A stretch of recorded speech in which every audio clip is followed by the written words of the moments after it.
friends, Mrs. Savini here. My huge mama whiteboard is full of our Thanksgiving plans, so I have an area here, but I want to practice really quick multiplying by tens with decimals. Super fun when you understand what to do. So when we're multiplying by tens, anytime you have math, you can always print it off. That's my tip for you. Print your lesson, print your quiz, print your test, do it by hand, and then be really careful putting your answers into the right spot.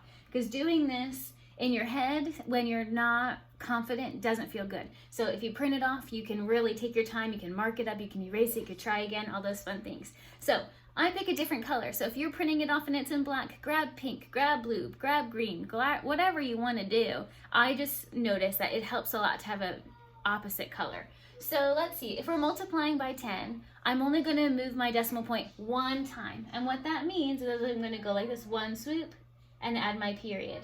What does that number look like now? Okay, so now I have the number 1, 2, 3, add the decimal point. Sometimes we talk about adding a 0 as a placeholder. Now, if you look at your bank account and they send it to you and they say you have 123 point, you're going to know that actually means, well, that's $123, right? Adding zeros over here, that means nothing. I'm not changing the amount in your bank account, right? I'm just making it easier to read. So sometimes you can add zeros on the right or even over here in the front, and you're not going to change it. Now, if the bank were to add a 0 in here in this position, that would change your balance, right? So when we multiply by 10, you move over 1 and you add the decimal point. Now we're going to do the same 12.3 times 100. So if we moved one time by tens, if you think about place value, now we have 2 positions to move over. So I'm going to make my fun little sweeps. I'm going to go 1 time, 2 times, and then draw my period. Do you see how I'm actually like hopping and doing my period?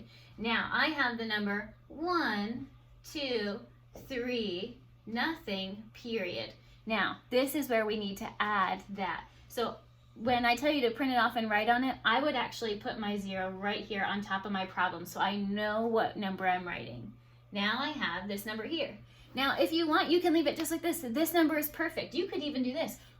No period at all, no decimal point, because you did not change that. It is still a whole number.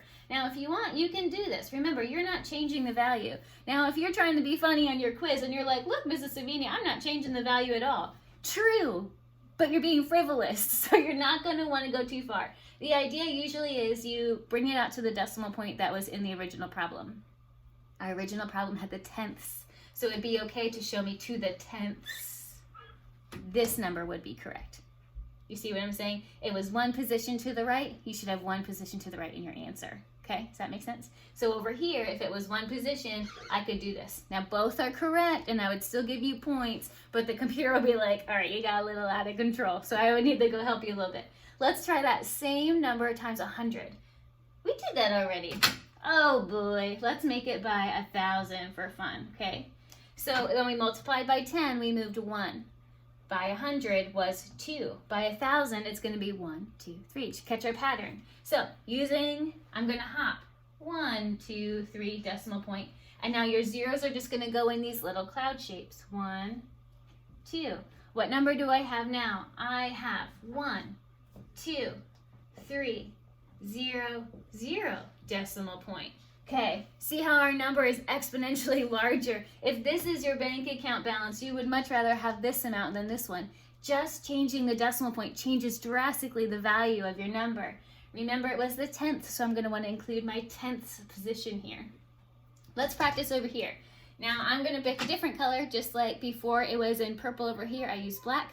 Now that I'm in black, I'm going to use purple. So just a little trick for you to try. If I have 17.92 times 10, think 1 hop. Put it on the dot and a hop, okay? Draw your decimal point. That's my tip for you. You hop and then draw your decimal point. Read yourself the number 179, period, or decimal 2. Boom, done. See what we're doing? Now I have the number 9. There's no decimal point in 9. What are we going to do? Well, think of it like $9, right? 9 bills. It's written the same, 9 or 9.00, right? That's still true, 9.00. Now remember, by 100 means we're hopping twice in a period, okay? 1, 2, period. Fill in your zeros. Now I have 900. Now this did not have any decimal point and it did not show any position. So just the number 900 is fine, or you could put it and you could put your tenths. It's up to you. Remember, not changing the value on the right. Now I have 0.510. Now this number does not change if I add my 0 here. Remember, you can add the beginning and the end. Not going to change the value. If I'm multiplying by 10, we hop one time. You ready? Move it once. Put my period. Now I have 0, 5.10. Now, what zeros can I get rid of and this number will still be true? If this is the amount of money in your bank account, this says $5.10. How about now? Still say $5.10? Yeah, how about now? Believe it or not, that's still $5.10, but this is just how we're used to seeing it. So, all of that to say, you could totally do this. Let's try this last one. Ready? Times 100. Times 100 means we move twice. So this number, oh, I made a big mama. By twice, 2 hops, 1, 2, period, decimal. Add my 0, read myself the number. 1, 2, 7, 4, 8, 0 point. Whoo, that number got huge. Now, I definitely would need to add that tenths because my tenths was in my original problem, so I would need to put my little 0 here, but he's going to be teeny bitty skinny guy. Oh, I fit him though. Look at that. So if you're still having trouble, let me know, but you can totally do this. This is my tip for you. Times 10, move 1. The number of zeros is how I remember. 1 0, 1 spot. 2 zeros, 2 spots. 3 zeros, 3 spots. A million, 5 zeros, 5 spots. You could totally do this. Let me know how I can help.